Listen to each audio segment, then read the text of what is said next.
Tahukah Anda kalau hingga Maret 2023 kemarin, utang luar negeri Indonesia sudah menyentuh angka 7.800 triliun rupiah. Bahkan jika dihitung-hitung dengan jumlah seluruh penduduk Indonesia, per kepala ini menanggung utang luar negeri masing-masing adalah 28,8 juta rupiah. Anda di rumah sedang menyaksikan ini, Anda memiliki utang 28,8 juta rupiah untuk utang luar negeri Indonesia. Jadi, utang luar negeri itu merupakan bantuan luar negeri yang diberikan oleh negara-negara maju atau badan-badan internasional. Yang jadi pertanyaannya di sini adalah waktu melihat orang-orang demo, seakan-akan mereka itu khawatir, kenapa sih negara kita itu berhutang dan apakah negara kita itu bisa bangkrut? Tapi tetap aja, katanya hutang negara itu semakin menumpuk dan katanya berbahaya. Benar nggak ya? Nah, di sini memang nyata adanya bahwasanya utang itu semakin naik, akan tetapi di sini diikuti juga dengan pendapatan negara yang naik. Bagaimana sih kondisi utang Indonesia pada saat ini? Banyak sekali berita-berita yang mengaitkan mengenai utang luar negeri Indonesia maupun di luar. Per 31 Mei 2023, jumlah utang Indonesia sudah mencapai 7.787,5 triliun rupiah dan bisa dibilang utang negara ini terus naik-naik dari tahun ke tahun. Kita lihat deh dari dua pemerintahan terakhir di era PSB dan Pak Jokowi. Di era Presiden Jokowi, utang kita naik sekitar 5.000 triliun sejak tahun 2014, di mana tahun 2014 lalu jumlah itu masih di angka 2.608 triliun rupiah. Yang artinya dalam 9 tahun terakhir bahwa utang Indonesia naik 3 kali lipat. Sementara di era Presiden SBY juga terjadi peningkatan utang negara dari yang tadinya 1.298 triliun rupiah di tahun 2004 naik sekitar 2 kali lipat jadi 2.608 triliun rupiah di tahun 2014. Wah, kalau dilihat dari polanya, kok jumlah utang kita makin nambah terus ya dari tahun ke tahun? Sekarang misalkan kita bandingin sama negara-negara dengan ekonomi yang mirip, katakanlah negara-negara G20, rasio utang Indonesia terhadap GDP bisa dibilang cukup kecil nih. Tapi kalau dilihat dari trennya rasio utang dan Indonesia bisa dibilang terus meningkat lumayan signifikan dari tahun ke tahun, terutama sejak tahun 2015 dan 2020 buat pemulihan ekonomi nasional pasca pandemi. Padahal kalau dilihat tren sejak tahun 2000 sampai 2012, tren rasio utang Indonesia terus menurun. Namun, pada indikator debt to service ratio Indonesia dikatakan apabila makin besar angkanya makin jelek utang kita. Sebaliknya, makin kecil angkanya maka makin sehat utang kita. Dari data yang dikeluarin BI, rasio utang terhadap penerimaan ekspor kita terus mengalami penurunan selama 9 tahun terakhir. Dilihat dari diagram tersebut, pada tahun 2016 melonjak tinggi di angka 35,35%, tetapi seiring berjalan waktu di tahun 2022 kuartal 1 sudah menurun di angka 16,25%. Diartikan bahwa kondisi utang kita makin sehat.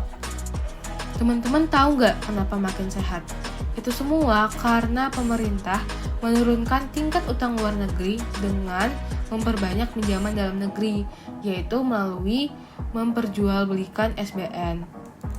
Nah, kalau kita lihat di nota keuangan, hutang pinjaman dari dalam negeri itu lebih banyak daripada pinjaman dari luar negeri, yaitu di SBN yang lebih banyak daripada utang luar negeri. Kenaikan utang di Indonesia itu sebetulnya didominasi sama penerbitan SBN setiap tahun. Pemerintah memilih untuk utang ke rakyat dan institusi keuangan dalam negeri, bukan utang ke luar negeri. Hal ini dilakukan untuk berjaga-jaga karena pemerintah berusaha untuk menjaga diri dari dua jenis resiko. Yang pertama, resiko fluktuasi nilai mata uang. Dan resiko yang kedua yaitu resiko capital outflow. Dengan negara yang memilih untuk meningkatkan pembiayaan melalui SBN, maka negara kita bisa terhindar dari resiko utang luar negeri, yaitu naiknya nilai tukar mata uang. Kalau kayak gitu, kenapa sih kita nggak cetak uang banyak-banyak, kan negara bisa jadi kaya? Nah, di sini dengan mencetak uang yang banyak-banyak berarti uang yang berada di masyarakat itu jumlahnya akan lebih banyak atau beredar lebih banyak, sehingga menyebabkan harga barang naik, lalu nilai mata uang itu akan menurun, yang biasa kita kenal dengan nama inflasi. Jadi banyak negara di dunia ini yang pernah mengalami inflasi untuk mengatasi kerugian dengan mencetak uang yang banyak.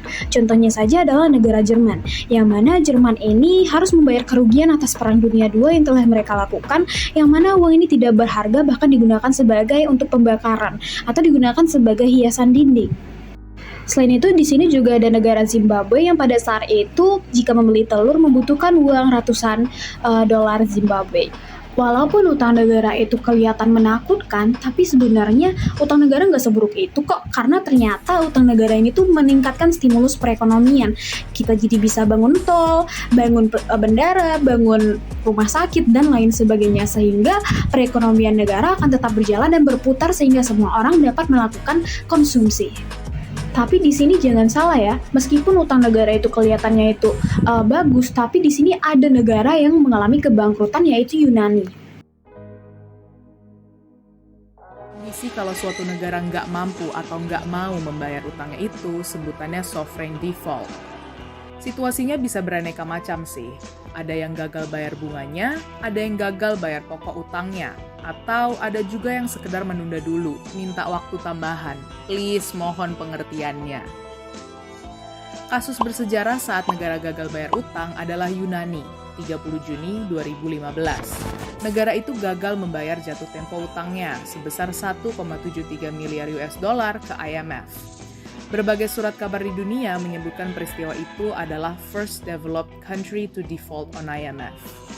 Yunani akhirnya dapat bailout atau dana talangan dari Uni Eropa setelah drama politik yang panjang. Per tahun 2018, mereka sudah sanggup nggak terima lagi dana talangan. Tapi, karena akumulasi utangnya itu, Uni Eropa meminta Yunani mengontrol ketat banget pengeluaran publiknya. Salah satunya, mereka bisa jalankan surplus anggaran sebelum pembayaran bunga utang, setidaknya 2,2% dari PDB mereka hingga tahun 2060. Walaupun setelah tahun 2060 pun, utang Yunani jelas belum akan beres semua. Tapi nggak semua kisah negara gagal bayar utang itu berjalan lancar dengan cara gali lubang, tutup lubang. Malahan ada kisah lain soal gagal bayar utang yang berlarut-larut dan penuh gugatan hukum. Lo primero. Por favor, silencio.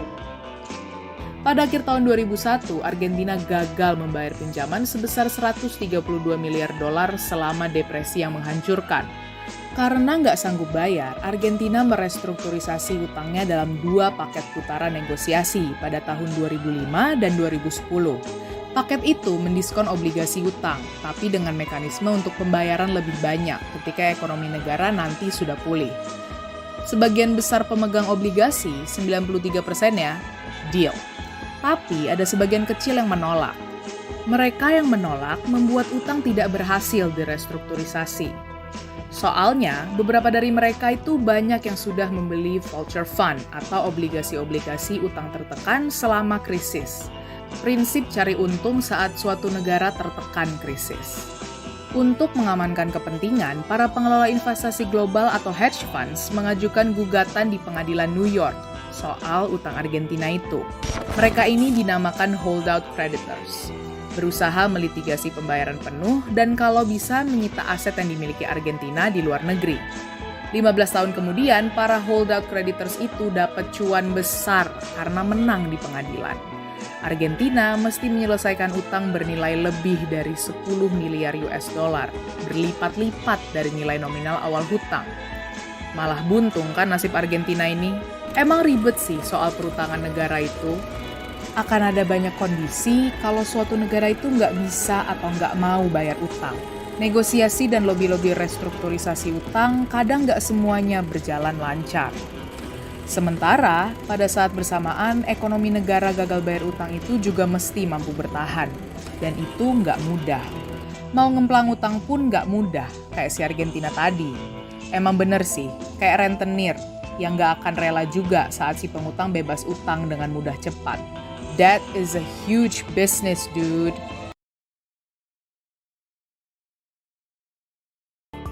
Kamu tahu nggak? Lebih dari 90% negara di dunia ini tuh punya utang. Termasuk negara-negara yang dianggap paling maju dari sisi ekonomi. Kayak Amerika, Cina, Jepang, Inggris, Jerman, Kanada, dan lain-lain. semuanya tuh punya utang luar negeri.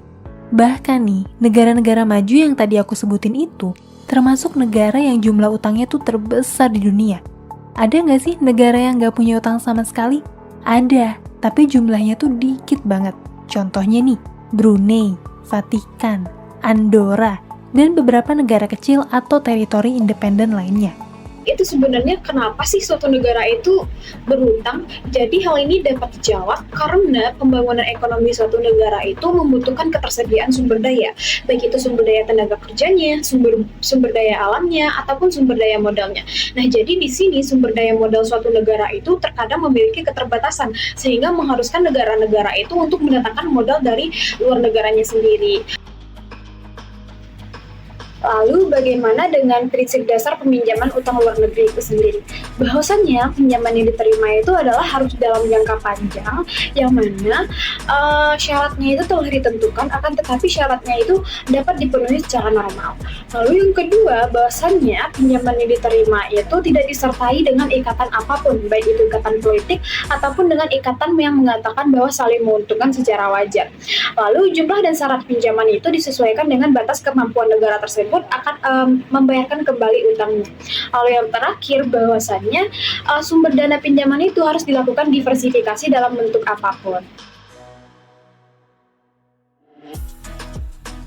Jadi, apa sih hubungan sebenarnya antara berhutang dengan bikin ekonomi negara itu menjadi lebih maju? Singkatnya, karena sumber daya negara sendiri itu emang nggak bisa bikin suatu negara jadi lebih maju, jadi di sini utang adalah solusi yang paling tepat untuk negara melakukan kemajuan terhadap ekonominya sendiri. Karena di negara itu sendiri banyak permasalahan yang harus diselesaikan atau pekerjaan yang harus diselesaikan.